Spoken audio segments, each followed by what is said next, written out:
Celestia is still a spider and Chrysalis hasn't been informed. By Equimorto.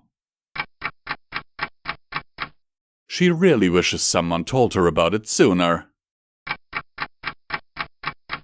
Chrysalis slipped through the door, closing it behind herself, and returned her body to its natural shape. Getting inside the castle had been even easier than she'd anticipated, and once inside, it had been surprisingly simple to get past all the guards and ponies she met by switching through various disguises. Now she was inside the library, where she'd been told Celestia was reading alone, and all she needed to do was take her by surprise. She began to walk between two tall bookcases, listening for any sounds that might have informed her of the Alicorn's position, but she suddenly came to a stop. In front of her was a large wall of what looked like white fabric. She tried to prod the barrier with a hoof and found it was flexible, but resistant, and a little sticky. She detached her hoof and moved her head closer to observe the thing, but she was distracted by a cacophony of sounds coming from behind her, like a multitude of very large legs glittering over the pavement. She turned around and found a large spider staring back. "Hello, Chrysalis," the spider said in Celestia's voice. Chrysalis immediately teleported out. Or she tried to, at least. But instead of reappearing outside of the castle, she found herself stuck on a web in a corner of the library. She tried to teleport away again, but the web blocked her magic. Celestia calmly made her way to her by crawling up on a wall and then walking upside down on the ceiling. "What brings you here?" she asked to the changeling.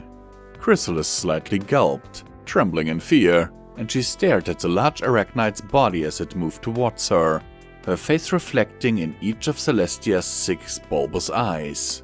The spider momentarily stopped and tilted her head to the side. "Oh, sorry," she said with a small jump. "I guess you haven't been informed about this yet. I'm a spider now." "So, how did it happen?"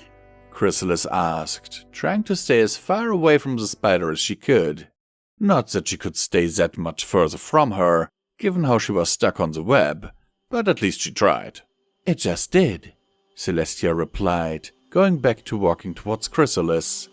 "So, what brings you here?" Chrysalis didn't reply.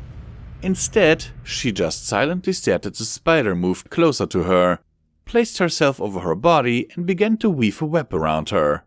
She looked up to see the spider's fangs, twitching just above her face, and her body involuntarily began to shake. Are you going to trap me here?" she finally managed to say. "Why do you ask, dear?" Celestia asked. Chrysalis lowered her eyes and stared at the way the spider's legs were working on her web. Celestia followed her gaze.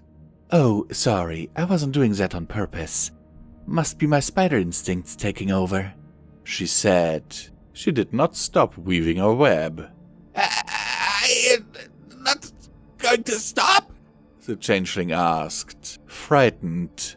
Celestia looked back at her legs. "Oh, silly me. I forgot to stop myself." She still kept going. Chrysalis's limbs were completely blocked at that point. She gave out a sound from her throat, halfway between a grunt and a desperate cry for mercy. Celestia looked at her legs once more. "I really need to start working on controlling my instincts." Her legs did not stop. "Although, now that I think about it, this would be an appropriate payback for what you did to me. Forced to hang from the ceiling inside a cocoon, your captor's body crawling on the outside of your prison, your powers drained from you, the dreadful wait as you observe what may happen next, knowing that, whatever it may be, it's fully outside of your control. Knowing that the thing that captured you cannot possibly have any good intentions towards you." Chrysalis gulped. Celestia finished covering the entirety of the changeling's body in her web. "Did you know, Chrysalis, that spiders usually eat bugs?" Chrysalis nodded. Then, upon realizing that the spider could not see her through the web, she tried to reply. "Yes, I knew about that," she finally managed to get out of her dry throat. "And do you know what they do with them before eating them?" the spider asked, repositioning herself over Chrysalis's body. No, the terrified changeling said, putting a great deal of effort into making sure that her words actually left her mouth, and that they were audible and intelligible, unlike the constant squeals of pure terror she was constantly emitting. First, Celestia began, they leave their web and wait for them to fall into it. Then, once their prey is helplessly trapped, they make their way towards it and imprison it inside a cocoon of web. And then, once they made sure that their next meal can't escape, well... Chrysalis was paralyzed, hyperventilating, eyes wide as she stared at the spider's shadow visible through the white walls of her prison. Celestia repositioned herself once more. Once they have their prey where they want it, they bite into the cocoon and inject it with their venom, melting their victim, and then they drink it out. Celestia leaned back, ready to strike. Chrysalis's survival instincts overtook her rational mind and waked her from her state of shock. "Wait!" she screamed. "I was actually here to become your friend!" She lied. Celestia's fangs pierced through the surface of the cocoon, barely stopping in time not to hit Chrysalis's face. The spider slowly took them out. Sorry about that. I wasn't actually planning on biting you. My instincts just sort of took over me. I really need to learn how to control them." Chrysalis was both extremely relieved and inconceivably furious. She decided it was best to choose the calmer of the two sides when dealing with her natural predator. "Thank you for not killing me," she said. Celestia grabbed Chrysalis's cocoon and began to drag it across the ceiling, then secured it with a thread of her web and left it to hang in the middle of the room. "Wait! What is happening? What are you doing?" Chrysalis asked. "I'm leaving you there.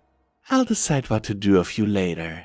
Now I need to finish my book," Celestia replied. "Hey guys, we've got another one!" A voice cheerfully said from Chrysalis's left. Numerous other voices cheered back from a multitude of other cocoons hanging all around the one the changeling was in. "Who are you?" Chrysalis asked. "Mostly guards and some members of the castle staff. I bet Celestia did the whole trying to eat you thing to you too, right?" Chrysalis didn't answer that. "So, how long have you guys been here for?" A couple of days at most. Don't worry, she'll remember about us eventually. Want to play chess in the meantime? "How do you play chess without—" "I'll start. Knight in c3. Chrysalis gave a low, frustrated sigh.